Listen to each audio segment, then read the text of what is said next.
I returned for the document I'd forgotten and saw my husband climbing out of the car with her. He jammed the door on his own finger in desperation. She was adjusting her hair and straightening her clothes. When our eyes met, I realized everything. It was the new secretary from his office. The very one he swore had been transferred to another branch 2 months earlier. You know that moment when your entire reality shatters, irrevocably, like a windshield hit by a brick? Mine came on a Tuesday afternoon, not with a crash, but with the sight of my husband's mistress, cool as you please, adjusting her bra strap in our own driveway.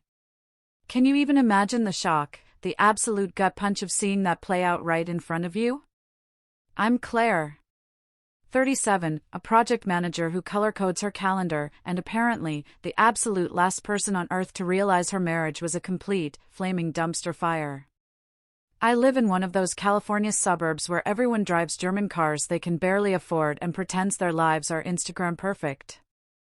Spoiler alert, nobody's life is perfect. Some are just better at hiding the rot. That Tuesday started like any other. Too normal, almost. I was heading to a 2 p.m. client meeting, the kind where you bring your full pitch deck and pray your laptop doesn't spontaneously combust mid-PowerPoint. Halfway to Pasadena, stuck in traffic on the 134, I suddenly realized I'd left the entire physical project folder, my backup, because I'm paranoid about tech failures, sitting on my kitchen counter. Classic Claire move, right? Except, I'm the woman with 3 phone alarms for everything. I never forget anything. I was annoyed, mentally calculating if I could still make it on time if I turned back. My street, Oakmont Drive, is one of those tree-lined suburban dreams.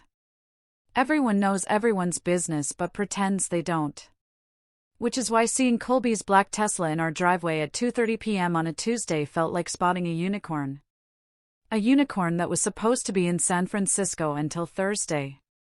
I slowed down. Not because I was suspicious, okay, maybe a little suspicious, but mostly just confused. Colby's work trips were sacred. He's a VP of operations at Morrison Consulting. Basically, he's married to his laptop and his critical client meetings. He'd left Monday morning with his overnight bag, kissed my forehead, and promised to bring back those fancy chocolates from Union Square. Then I saw her. A woman stepped out of the passenger side of his Tesla. Blonde. Late 20s. Her blouse was wrinkled, like it had been balled up and hastily smoothed out.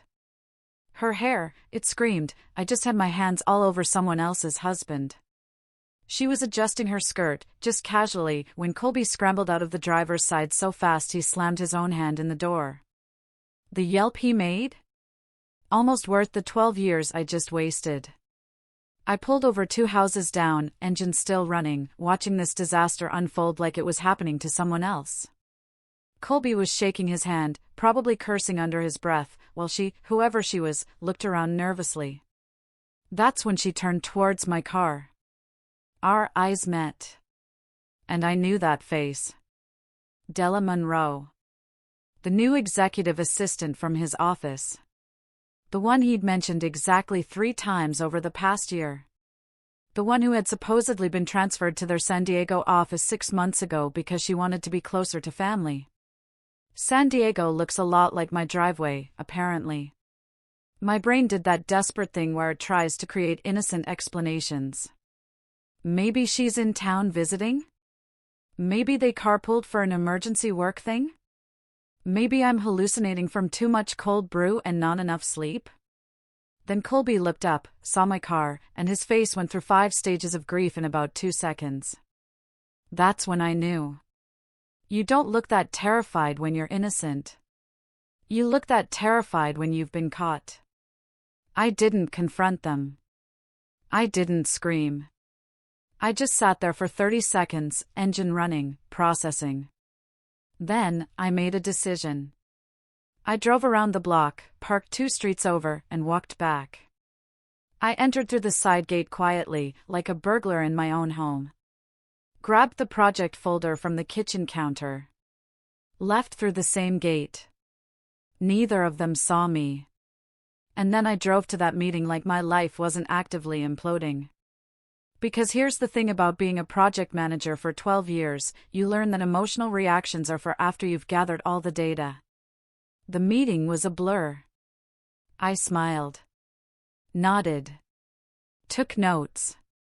The client talked about innovative solutions and synergistic partnerships, while I mentally cataloged every business trip, every late night, every sorry, honey, the team needs me this weekend.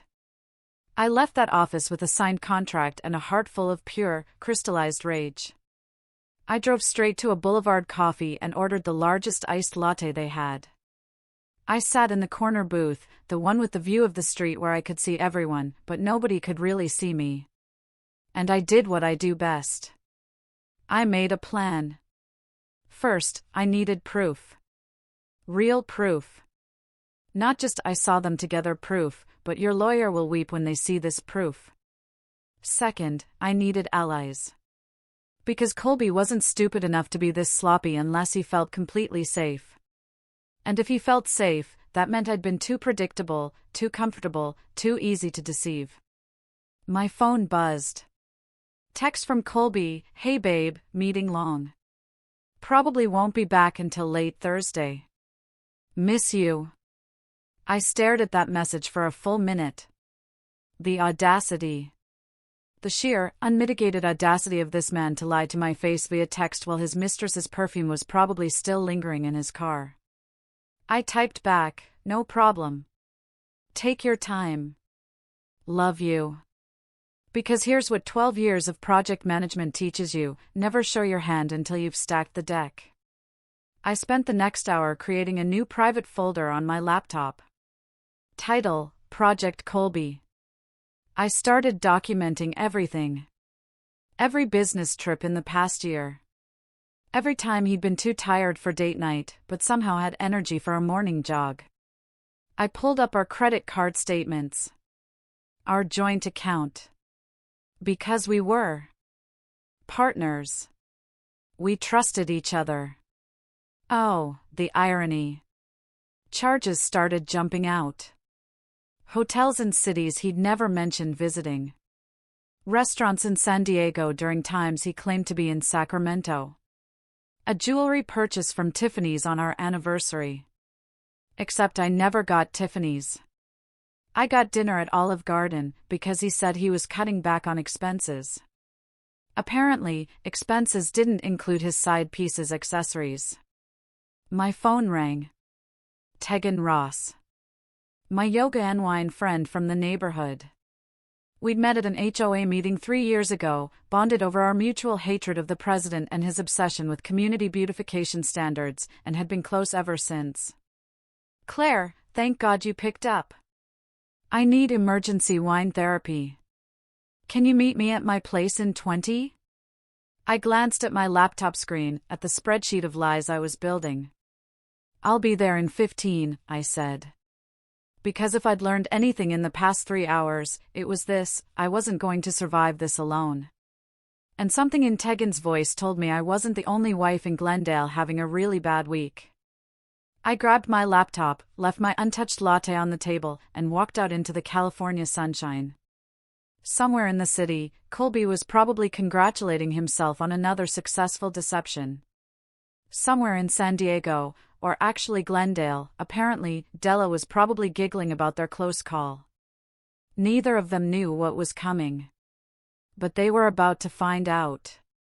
Tegan's house looked like every other house on Maple Grove Circle: pristine landscaping, two-car garage, the kind of place where problems don't exist because everyone's too busy pretending to have it all together.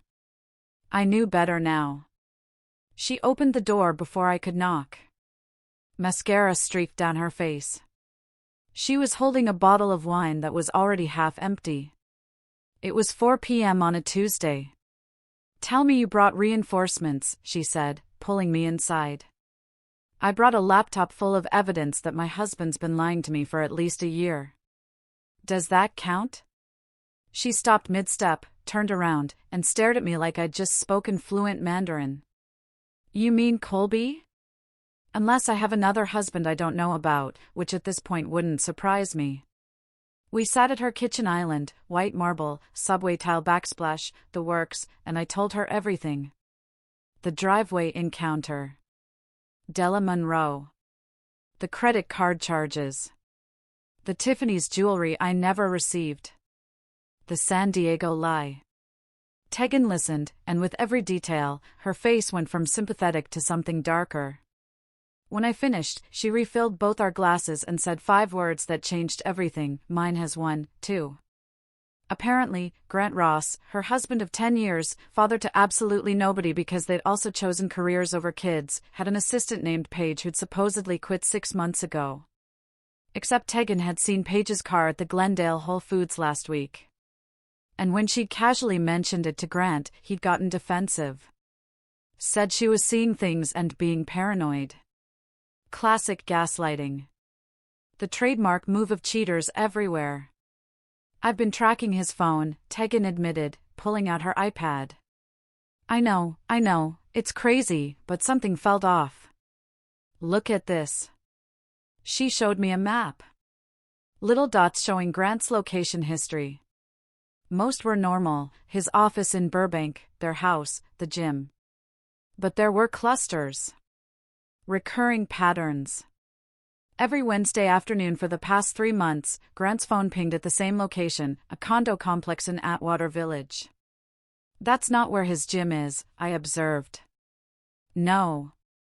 It's not. We sat there, 2 successful, educated women in our 30s, staring at a map of our husbands' lives. The wine wasn't helping anymore. What we needed was a strategy. We should call Oakley, Tegan said suddenly. Oakley Sterling. The corporate attorney from our book club that never actually discussed books. She lived 3 streets over in a house that cost more than both of ours combined because she'd made partner at 35. And her husband, Barrett, some financial executive, supposedly made bank. Why Oakley? Because last month at book club, she made a joke about Barrett's assistant having very specific coffee preferences. And I remember thinking it was weird how bitter she sounded.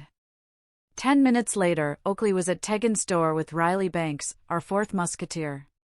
Riley, financial analyst, yoga enthusiast, married to some tech bro named Wade for 9 years, looked confused. Tegan said, emergency meeting. Nobody's pregnant, right? Because I brought wine, not sparkling cider. Worse, Tegan said. Husbands. We moved to the living room. I went first, laying out everything about Colby and Della. Tegan followed with Grant and Paige. Then we looked at Oakley. She didn't cry. Didn't even look surprised. She just opened her Birkin bag, pulled out a folder, and dropped it on the coffee table. Barrett and his assistant, Simone. 6 months. I've had a PI on him for 2 weeks. The folder was thick. Photos, bank statements, hotel receipts, text message logs that would make a sailor blush, if we were allowed to quote them, which we absolutely aren't because YouTube has standards. Jesus, Riley whispered. Then she went pale. Wait. Wade's assistant, Marn, said she was moving to Portland in July. But I saw her Instagram last week. She was at Descanso Gardens, which is definitely not Portland. 4 wives. 4 husbands. 4 assistants who'd supposedly left, but clearly hadn't. The odds of this being a coincidence were approximately the same as winning the lottery while being struck by lightning during a shark attack. They're running a playbook, Oakley said, her lawyer brain kicking in. This is coordinated. They tell us the assistants transferred or quit, then continue the affairs without the guilt of lying about who they're spending time with. So when Colby says he's working late with the team, he actually is, I added. Just not the team, I think. And when Grant says he has Wednesday client meetings, Tegan continued. He technically has meetings. Just horizontal ones. Riley made a noise somewhere between a laugh and a sob. Wade told me Marn was irreplaceable at the office. Turns out he meant it literally. We sat in silence, processing. 4 marriages. 46 combined years. All built on the same foundation of lies. We could confront them individually, Riley suggested half-heartedly. And get gaslit individually, Oakley countered. No. If they coordinated their deception, we coordinate our response. That's when Tegan smiled. It wasn't a nice smile. It was the smile of someone who just figured out how to burn down the world and make it look like an accident. My cousin, Forrest, manages the Castaway. You know that restaurant in Burbank with the view? I knew it. Colby and I had celebrated our 5th anniversary there, back when I thought we were happy. Back when I was an idiot. He owes me a favor, Tegan continued. Big favor. I introduced him to his wife. And they have a private event room with AV equipment. Oakley caught on first. Her eyes widened. You're thinking what I'm thinking. A dinner party, Tegan said. Just the 8 of us. We tell the husbands it's a couple's celebration, friendship, community, whatever. We get them in that room, lock the door, and show them exactly what we found. Public humiliation? Riley breathed. Controlled environment, Oakley corrected. No escape. No, with witnesses. I thought about Colby's face that afternoon. The panic. The guilt. The calculation of how to lie his way out. And then I asked, and then? Oakley smiled. It was sharper than Tegan's. And then we give them a choice. Clean divorces with fair splits, or we make everything public. Their bosses, their families, their precious professional reputations. Barrett's firm has a strict ethics policy about workplace relationships, Oakley added. Especially with subordinates. He'd lose his position. Morrison Consulting, too, I confirmed. Colby could kiss that VP title goodbye. Grant's company is family-owned, Tegan said. His father-in-law would actually kill him. Wade's in tech, Riley added. They love firing people for less. We looked at each other. For women who'd met at various suburban events, book clubs, yoga classes, HOA meetings. Suddenly united by the world's most depressing common denominator. We need evidence, Oakley said, slipping into full lawyer mode. Solid, irrefutable evidence. Photos, messages, financial records. Everything. I've already started a file, I said, opening my laptop. I have Grant's location history, Tegan offered. I have Barrett's entire affair documented by a professional, Oakley added. Riley looked panicked.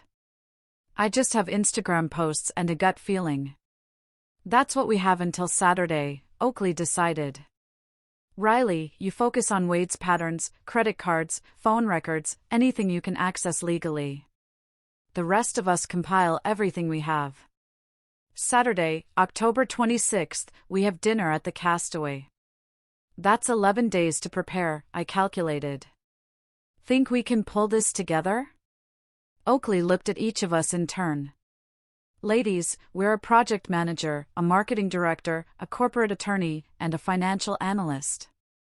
We've organized corporate events, negotiated million-dollar deals, and managed impossible deadlines. For cheating husbands should be a walk in the park. Tegan raised her wineglass. To the Glendale Wives Club. We clinked glasses, and I felt something shift. The hurt was still there. The betrayal still burned. But underneath it, something colder and more focused was taking shape. Revenge isn't a dish best served cold. It's a dish best served with PowerPoint presentations and airtight evidence. The meeting ended at 7 p.m. I drove home to my empty house, Colby was still in San Francisco, and opened my laptop. Project Colby was about to become Project Reckoning. And I had 11 days to build the case that would destroy for lying husbands and their career-climbing mistresses. I smiled at my screen. It wasn't a happy smile, but it was a satisfied one. The 11 days until the dinner turned me into someone I didn't recognize. And honestly, I liked her better than the old Claire. Wednesday morning, I woke up at 5 a.m. Not because I couldn't sleep, but because I had work to do. Real work. The kind that actually mattered. I made coffee, opened my laptop, and dove into Project Reckoning like it was the most important client pitch of my life. Because it was. First order of business, Colby's digital footprint. We'd always had joint access to our accounts, banking, credit cards, even cloud storage, because we trusted each other and had nothing to hide. The irony could have killed a weaker woman. I started with the credit cards. Turns out Colby had been remarkably consistent. Every 2 weeks, there was a charge at the Beverly Hilton. Same day. Same amount, $247. Hotel room rate, I confirmed after a quick Google search. Not their cheapest room, but not their penthouse either. Just expensive enough to feel special. Affordable enough to not raise red flags on our statements. Except I was looking at flags now. Bright red ones. Everywhere. There were charges at restaurants I'd never been to. Jewelry stores where I'd never received gifts. A lingerie boutique in West Hollywood that definitely hadn't contributed to my wardrobe. Each purchase felt like a paper cut, small individually, but collectively bleeding me out. I documented everything in a spreadsheet: date, location, amount, probable purpose. By noon Wednesday, I had 6 months of evidence. By Thursday evening, I'd gone back a full year. The hotel charges told the real story. Every other Tuesday for the past 12 months. That's 26 visits. 26 times Colby had checked into the Beverly Hilton with someone who wasn't his wife. 26 times he'd come home and kissed me like nothing had happened. $6,422 of our joint money spent on betrayal. My phone buzzed constantly with updates from the group chat we'd started. We'd named it Book Club in case anyone saw our screens. Plausible deniability and all that. Tegan had gotten into Grant's email, password was their old dog's name, because men are predictable, and found a trail of messages with Paige that were professionally inappropriate at best, and legally problematic at worst. Lots of working late coordination that aligned suspiciously with his Wednesday location pings. Oakley's private investigator had delivered a report that was basically a masterclass in infidelity. Photos of Barrett and Simone entering hotels. Receipts from weekend golf trips that included charges at Victoria's Secret and couples spa treatments. The PI had even recorded a conversation outside a restaurant where Barrett told Simone he'd handle his marriage soon. Handle.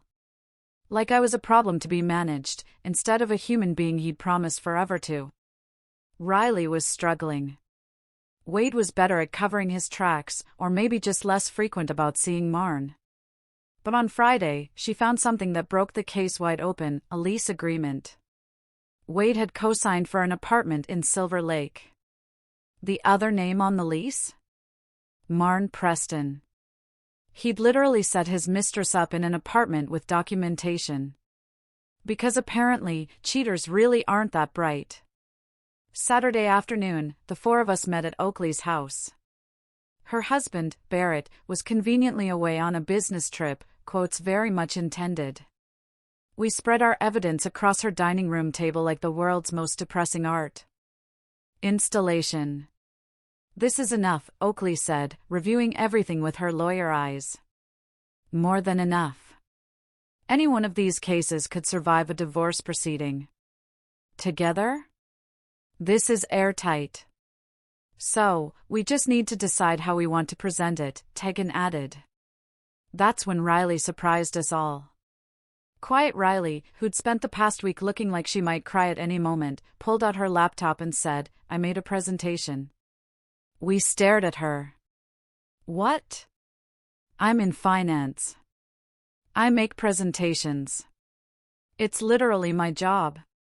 She opened the file. The title slide appeared, The Glendale Files, a documentary in 4 acts. It was perfect. Clean design, professional layout, the kind of presentation you'd show at a board meeting, except instead of quarterly projections, it was exposing 4 men's complete moral bankruptcy. Each act focused on one marriage. Photos. Timeline graphics. Financial data. Text message excerpts, the appropriate ones, anyway. Riley had even added subtle background music cues. "This is brilliant," I breathed. "This is admissible in court," Oakley confirmed. "This is going to destroy them," Tegan said with deep satisfaction. We spent the next 3 hours rehearsing. Each of us would present our own section. 5 minutes maximum. No emotional outbursts. Just cold, hard facts, delivered with devastating calm. Oakley would handle the legal framework at the end, outlining their options with crystal clarity. Monday, I called Forrest at the Castaway. Tegan had prepped him, but I wanted to confirm details personally. "So, you want the Skyview room for 8 people next Saturday evening?" he confirmed. "And you need the AV system set up, doors that can be secured from inside, and the charges split across 4 specific credit cards." "They're corporate cards?" "Yes." "Can you do that?" "For what Tegan told me these guys did." "I can absolutely do that. I'll even make sure the bar is stocked with their favorite drinks. Might as well make them comfortable before you ruin their lives." I liked Forrest. He understood the assignment. Tuesday through Thursday was phase 2, selling the lie. We needed our husbands to show up enthusiastically. Unsuspecting. Preferably smug. I texted Colby Tuesday morning, "Hey, the girls and I want to do a couples dinner Saturday, celebration thing. You free?" He responded within minutes. "Sounds good. Where?" "The Castaway? Tegan's cousin is managing. Got us a private room." "Perfect. Miss you, babe." I stared at those 3 words. Miss you. From the man who was currently lying about his location while probably sitting across from his mistress. The audacity was almost impressive. The other wives reported similar easy acceptances. Our husbands suspected nothing.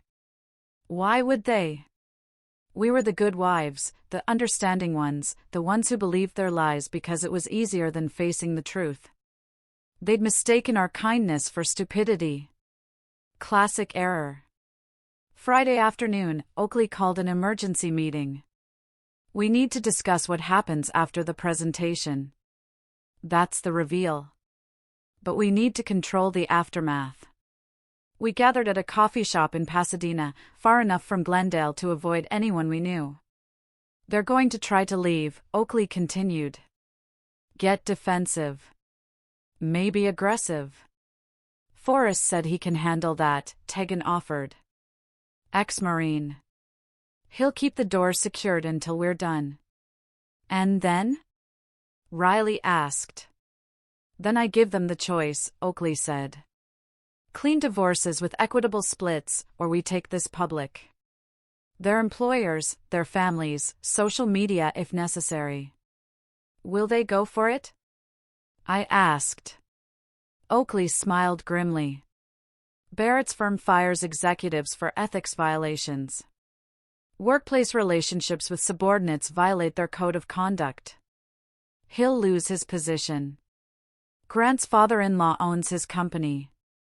Family reputation is everything. Wade's tech company has zero-tolerance policies. And Colby's Morrison Consulting has that clause about professional conduct." She paused. "They'll take the deal, because the alternative is career suicide." "What about the assistants?" Riley asked quietly. We'd been so focused on our husbands, we'd almost forgotten the other women. Almost. Della, Paige, Simone, and Marn made their choices, I said, surprised by how cold my voice sounded. They knowingly pursued married men. They participated in deception. I'm not interested in destroying them, that's not our goal. But I'm also not interested in protecting them. Agreed, Tegan said. Our target is our husbands. If there's collateral damage, that's on them for being collateral. We finalized the plan. Saturday, October 26th, 7 p.m. We'd arrive early to set up. Our husbands would arrive at 7:30, expecting a celebration. What they'd get instead was a reckoning. Friday night, I did something I hadn't done in months. I went through my wedding photos. Not because I was sentimental, I was way past that. But because I wanted to remember who I'd been 12 years ago. That Claire had been 25. Optimistic. Trusting. She believed in forever and partnership and choosing each other every day. That Claire was gone. And I didn't miss her. The woman staring back at me from my laptop screen, the one who'd built an airtight case, coordinated a strategic revenge plot, and felt absolutely nothing but cold satisfaction? She was the one I needed to be. Saturday morning, I woke up calm. Not happy. Not sad. Just focused. I put on my favorite dress, the black one that Colby always said made me look powerful. I did my makeup carefully, professional, polished, untouchable. My phone showed a text from Colby, looking forward to tonight. Love you. I typed back, me too. It'll be unforgettable. Send. Because it would be unforgettable. Just not for the reasons he thought. At 6 p.m., I grabbed my laptop, presentation loaded and ready, and headed to my car. The evening air was crisp, typical California October. The sunset painted the sky in shades of orange and pink. It was beautiful. And somewhere in Glendale, for men had no idea their perfectly constructed lives were about to collapse. I smiled at my reflection in the rearview mirror. Game time. The Castaway sits on a hill in Burbank with floor-to-ceiling windows overlooking the San Fernando Valley. On a clear October evening, you can see from downtown Los Angeles to the mountains. It's the kind of place where people celebrate promotions, anniversaries, life milestones. Tonight, we were celebrating the end of 4 marriages. I arrived at 6:15. Tegan was already there with Forrest, testing the projector. Riley was setting up her laptop, hands shaking slightly. Oakley walked in at 6:20, carrying a leather portfolio that probably cost more than my car payment. Everyone clear on their parts? Oakley asked. We nodded. We'd rehearsed this enough times that I could recite Tegan's section backward. Remember, Oakley continued, emotion is the enemy. We present facts. We stay calm. We give them no ammunition to claim we're being hysterical or irrational. Gaslight-proof, Tegan added. Exactly. Forrest dimmed the lights slightly, adjusted the projection screen, then positioned himself near the door. He was 6 feet 3 inches, 230 pounds of Marine Corps discipline. If our husbands tried to leave early, they'd have to go through him. Good luck with that. At 7:02, my phone buzzed. Colby. Parking now. See you in a sec. I showed the message to the others. Riley looked like she might throw up. Tegan cracked her knuckles. Oakley's expression didn't change at all, which was somehow more terrifying. Positions, Oakley said quietly. We took our seats at the long table, positioning ourselves so our husbands would sit across from us. The projector displayed a neutral welcome screen, an evening of truth. Subtle. Threatening. Perfect. The door opened. Our husbands walked in together, laughing about something. They looked relaxed, happy, completely oblivious. Colby kissed my cheek. This place looks amazing. Great choice, babe. I smiled. Didn't say anything. Just gestured to his seat. Grant, Barrett, and Wade filed in, greeting their wives with similar affection. The cognitive dissonance was almost funny. These men genuinely believed they were getting away with everything. Once everyone was seated, Forrest closed the door. The click of the lock was quiet but definitive.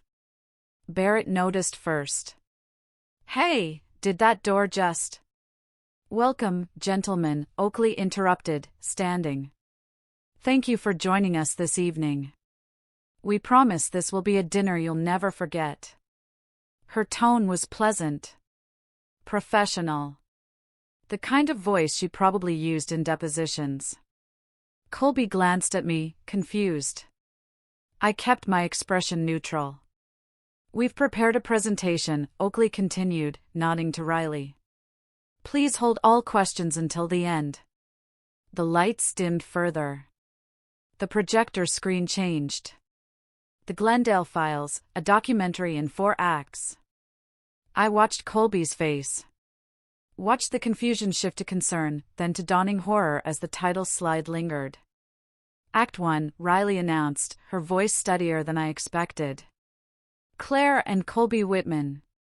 My section opened with our wedding photo, 12 years ago, full of hope and promises. Then it dissolved into a timeline. I stood, laser pointer in hand, and began. October 15th, 2:30 p.m. Subject observed exiting vehicle with female companion, later identified as Della Monroe. Executive assistant previously reported as transferred to San Diego office 6 months prior. I clicked to the next slide. Photos. The ones I'd taken from my car that Tuesday afternoon. Colby's face went white. Financial analysis reveals recurring hotel charges, the Beverly Hilton. Every other Tuesday for the past 12 months. $247 per visit. That's 26 visits. Total expenditure from joint account, $6,422. Click. Spreadsheet. Color-coded. Devastating. Additional expenditures include jewelry purchases, none received by spouse. Dinner reservations, none attended by spouse. And lingerie purchases from West Hollywood Boutique. Again, none received by spouse. I looked directly at Colby. Unless you've developed a sudden interest in women's undergarments for yourself, in which case we have bigger conversations to have. Tegan snorted. Even in the tension, the absurdity landed. I clicked through 6 more slides, each one a nail in the coffin. Bank statements. Text message timestamps that contradicted his reported locations. Credit card receipts from restaurants in cities he'd never mentioned visiting. Conclusion: subject Colby Whitman engaged in extramarital relationship for minimum 12 months, utilizing joint funds and constructing elaborate deception, including false business trips and fabricated personnel transfers.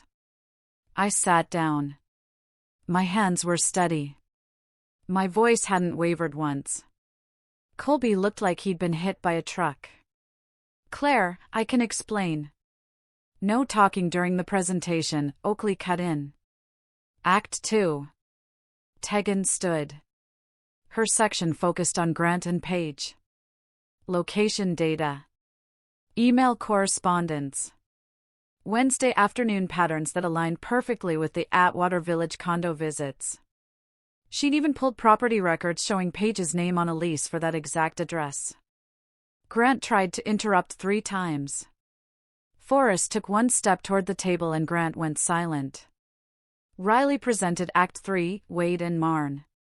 The co-signed apartment lease was the centerpiece, but she'd also found Venmo transactions, Wade sending Marn money with hearts and kissy face emojis.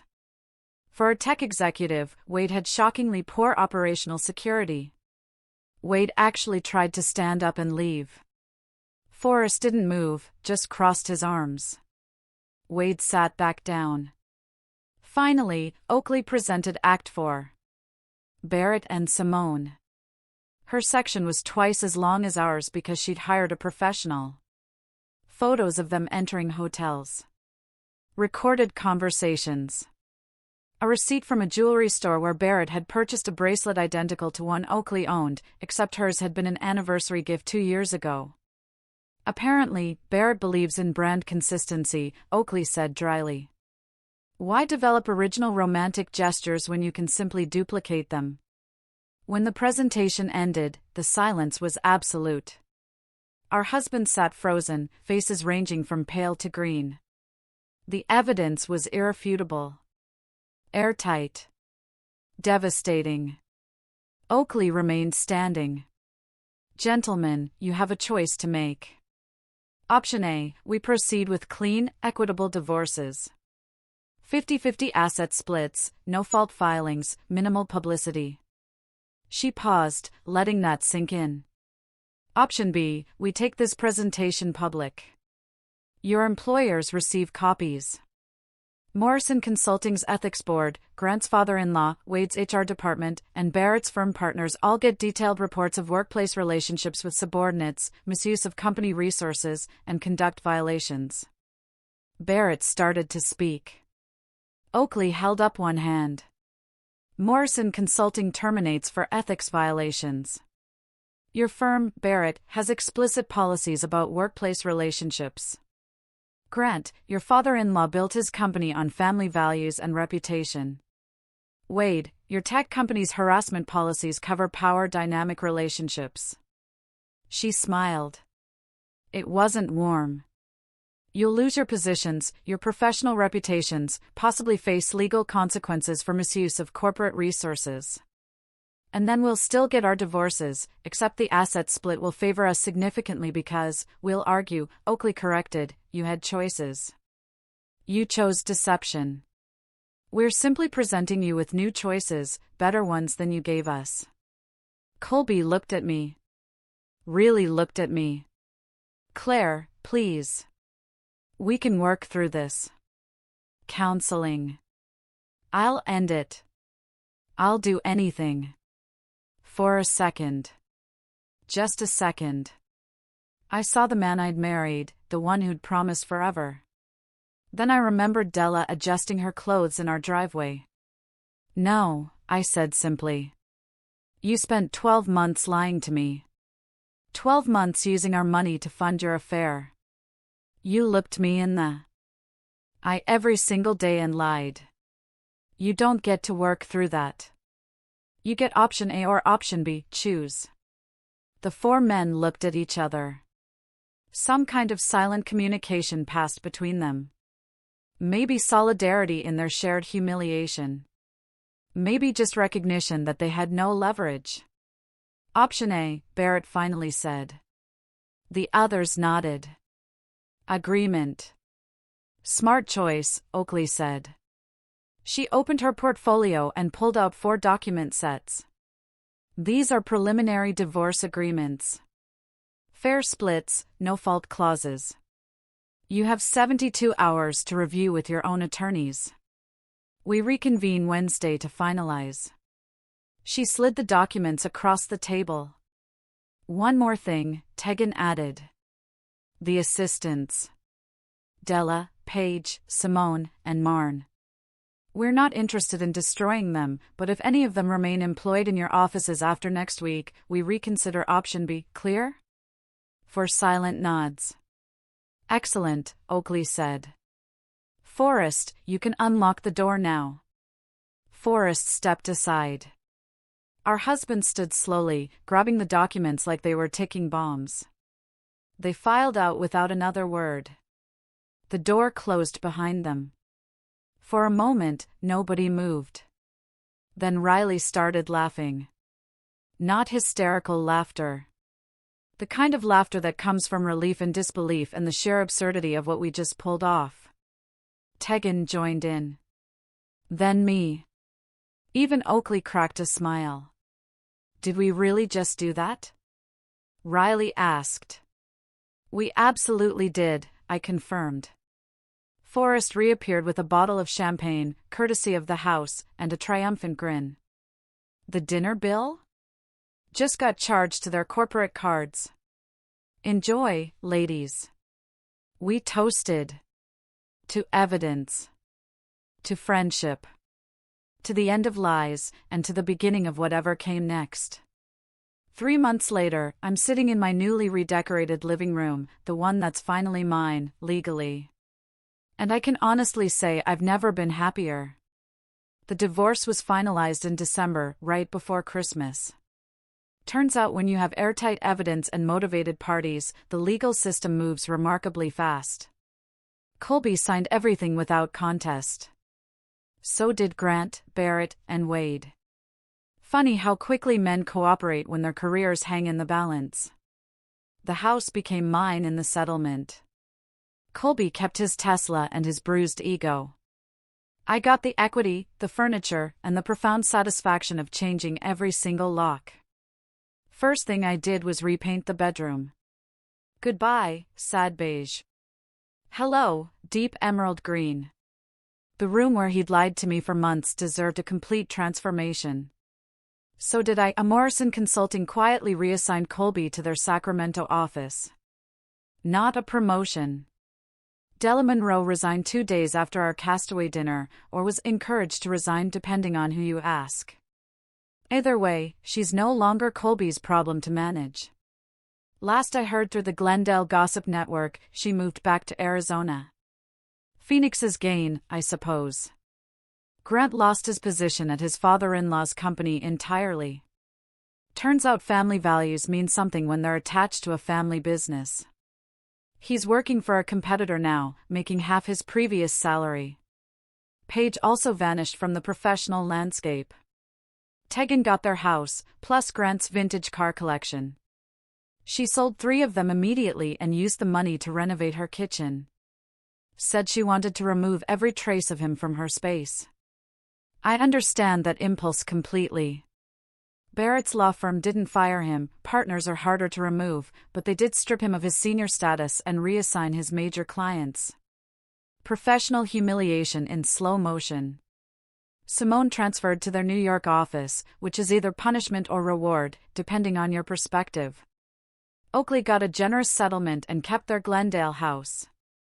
Last month, she made partner at a different firm. Revenge looks good on her. Wade actually had it worst. His tech company's zero-tolerance policy wasn't just talk. They terminated him for ethics violations and the misuse of company resources to support Marn's apartment. Marn got fired, too. Wade's working at a startup now, making a fraction of his previous salary. Riley got their house and half his stock options. She's traveling Italy this month, Greece next week, living her best divorced life. The 4 of us still meet monthly at the Castaway. Forrest always reserves our table, the one by the windows with the view. We call it the Glendale Wives Club, though technically, we're not wives anymore. The Glendale Ex-Wives Club doesn't have the same ring to it. Word spread. It always does in the suburbs. Other women started reaching out. Quiet conversations at yoga class. Carefully worded texts. Can we talk? Followed by stories remarkably similar to ours. We started offering consultations. Free advice over coffee about gathering evidence, understanding legal options, building airtight cases. We're not lawyers, well, Oakley is, but we're experienced in the specific art of strategic divorce. There's a waiting list now. Turns out Glendale has more cheating husbands than anyone suspected. Or maybe we just made it safer to stop pretending everything was fine. I ran into Colby once in January, at the Whole Foods on Colorado. Awkward doesn't begin to cover it. He looked tired, older. Asked how I was doing with this painfully forced casualness. Better than ever, I told him, honestly. He nodded, started to say something, then stopped. What could he say? Sorry I destroyed our marriage? Sorry I spent your money on my affair? Sorry I got caught? We're past sorry. Way past it. He walked away with his organic groceries and his guilt. I walked away with my freedom and my self-respect. I know what people expected. They expected me to fall apart, to collapse into grief and rage and dramatic displays of emotion. Some people in Glendale still look at me with pity, like I'm wounded, like I should be sadder about losing my marriage. But here's what I learned: you can't lose something that was already gone. Colby left our marriage months before I discovered the truth. I just finally caught up. The real loss would have been staying. Accepting the lies. Becoming smaller and quieter to accommodate his betrayal. That version of events would have destroyed me. This version set me free. Riley's in Europe. Tegan's dating casually, carefully, but dating. Oakley bought a convertible. I'm taking photography classes. We're not bitter ex-wives dwelling on past wrongs. We're women who looked at an impossible situation and decided to handle it with intelligence, strategy, and just enough ruthlessness to make it stick. Did we ruin 4 marriages? No. 4 men did that themselves. We just refused to be collateral damage. My name is Claire Whitman. 37 years old. Project manager, homeowner, member of the most effective support group in suburban California. And I learned the most important lesson of my life: betrayal is devastating, but staying betrayed is optional. Some people collect stamps. Some collect vintage cars. We collected evidence, and then we collected our dignity and walked away. The view from the Castaway is beautiful. Endless city lights stretching to the mountains. But the view from my side of freedom? It's better. I'm not grateful for what Colby did. I'm not thankful for the pain, or the lies, or the humiliation of being deceived in my own marriage. But I'm grateful for what I discovered about myself. That I'm stronger than I thought. Smarter than I gave myself credit for. More capable of protecting myself than I ever had to prove before. Colby taught me that trust is earned, not assumed.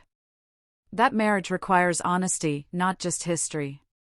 That sometimes, the worst thing that happens to you becomes the best thing that could have happened. We don't forgive, we don't forget, but we move forward. And we take our evidence with us, just in case. So, tell me, if you were in my shoes, faced with such a shocking betrayal and a coordinated deception, what would your project reckoning look like? Have you ever had to fight to reclaim your dignity?